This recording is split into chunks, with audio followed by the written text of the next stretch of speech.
Alors, la fiche numéro 4. Grosse difficulté. Comment améliorer sa concentration? Le manque de concentration, c'est quand le cerveau papillonne dans tous les sens et on n'arrive pas à suivre une idée ou une action jusqu'au bout. Ce papillonnage est responsable d'une augmentation très importante du stress et de la fatigue, ce qui rend très irritable. Et hélas, c'est l'un des principaux facteurs qui donne des troubles de mémoire, c'est-à-dire cette difficulté que l'on a à se remémorer toutes les petites contraintes de la vie, là où on a mis ses lunettes, ses clés, on oublie un rendez-vous, on oublie un numéro de téléphone, bref.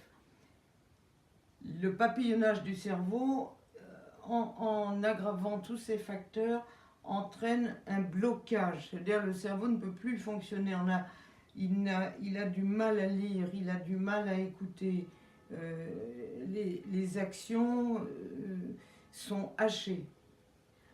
Alors, pour tromper le cerveau et pour ramener une situation de concentration acceptable, et un petit jeu qui va donner lieu pour vous à un entraînement, c'est d'utiliser les sensations que l'on a dans les pulpes des doigts, dans les mains, qui ont des récepteurs extrêmement fins et puissants.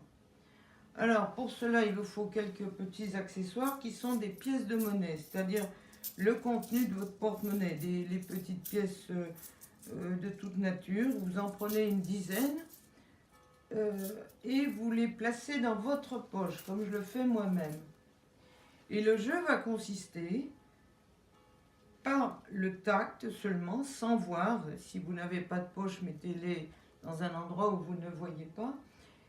En examinant les pièces du bout des doigts, vous allez tenter de les reconnaître en examinant leur taille, leur poids, les dessins sur la tranche, les différents reliefs que vous ressentez.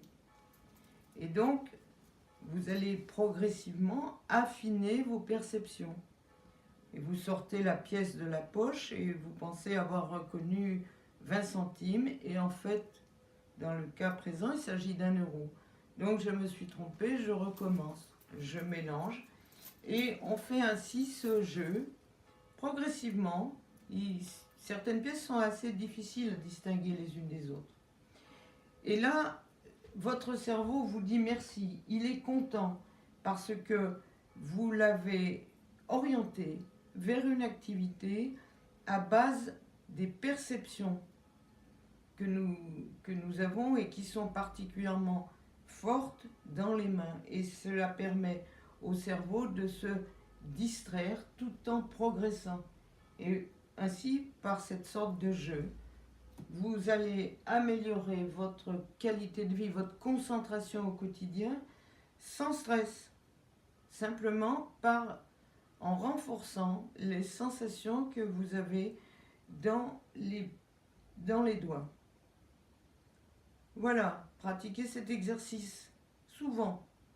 Changez de pièce, bien entendu, changer de style, changer de main également. C'est très important d'arriver à stimuler les deux mains.